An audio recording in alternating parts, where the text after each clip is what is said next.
real quick about the American First Caucus. Colin, did you see anything about this? As you know, Hickory, I get my news here weekly. That's fair. So quarantine show. So when you think of a group of politicians saying, hey, we're going to do the America First Party, what do you think of? We'll go with a round robin before we get into it. Colin? Taking it in the ass.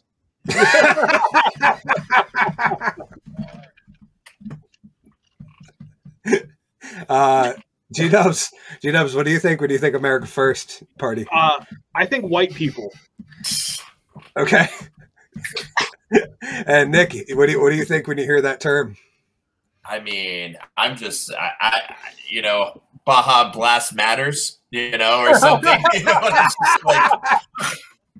it's just, I see these people just like driving down the road. I mean, it's just, I already know it's bad. That's what I mean. It's going to be bad.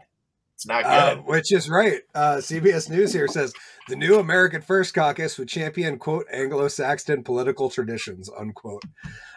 Which is unfortunate, right? Because I've heard a lot of political pundits, political commentators on both sides of the aisle talk about forming an America First Party. And I felt like these guys just fucked it right up. Is how I thought of it.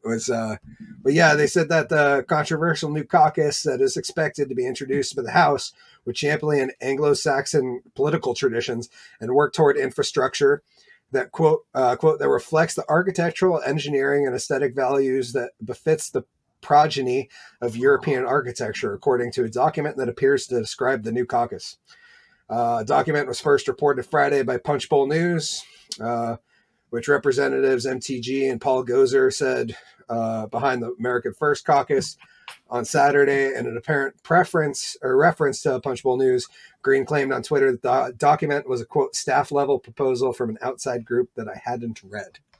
And I was kind of excited when I first saw that, like, before I saw the headline that was like, this is all about white values. I was like, hey, this could be actually a good thing. Like, I think there's something to be said about putting on your face mask before putting on the face mask of the person next to you.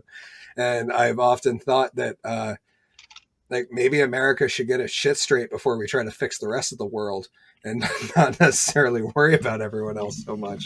But then again, maybe not. You guys have any comments on this? I was hoping for so much better. That's really what I wanted to say. Is I was hoping for like a real, not American corporations first, not American bureaucrats first, America first. And I agree with that. Like the idea of putting the American people first over corporations or the fucking industrial war machine that we currently have. Like, I like that idea. And then they have to ruin it by going, oh, well, Anglo-Saxons. Let me tell you something. The Anglo-Saxons are a horrible party to follow. Right? and that's coming as, like, a guy who has, like, Great Britain in his lineage. Like there's a lot of incest. And when I think Anglo-Saxon, I think of like storming the beaches of Normandy, and ransacking fucking fucking huts, not necessarily like oh yeah, Parliament procedure. You know, this is the way I feel about it. America first. Now let's think about this. If you were running a race, wouldn't you assume that you would put the fastest car the farthest back, right? Or the fastest runner the farthest back if you want to make things equal?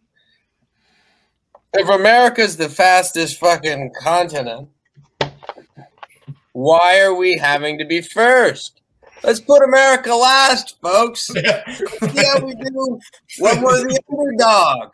Let's see what we can do when we put Argentina and Venezuela way ahead of us. And then let's try to catch up. You know what? I agree. This is what we need to do. Mario Kart 64, okay? Everyone gets the top 3 podium, okay? So what? We're not first. We're second or third. But you had Toad and you had the blue shell. So at the end of the day, even though you are second or third America, you still have the blue shell. So at that point, you're not stuck with bananas because we all know if you're first, what are you getting? You're getting bananas because they're not going to give you a blue shell because you're first. You're not going to get. You're not get. So it's in the American thing. If you're Mario Kart 64, you're first. You don't get none but bananas, and bananas don't mean shit, okay. Exactly, and bananas don't mean shit. Exactly. We want to be third, or we want to be at least second, because Canadians got Wayne Gretzky, and that's already more than enough. America uses the blue shell. Gum. Oh, fucking. I'm joking. That was such a good analogy, Nick. I'm spitting right now. I don't even know how to respond. Jason Pete Mercier knew how to respond. He said, "Use a star." At that point, might as well. Now, if you're, might as well. America's in second. Use the star, which is basically the nuke. If you talk about it. Say, yeah, throw some fucking fireballs. Oh wait, that wasn't Mario Kart. Can you throw fireballs in Mario Kart? I don't even know. I think in the new one you can. I was going to say, I was going to say that's Magic the fucking Gathering. No, because NES Mario could throw fireballs. He would like throw them once you got the fire flower, right? I think you are correct. There is some. I think there's one that at least you can have it, but it's all about the red shell and the blue shell. Fair. Let's move along.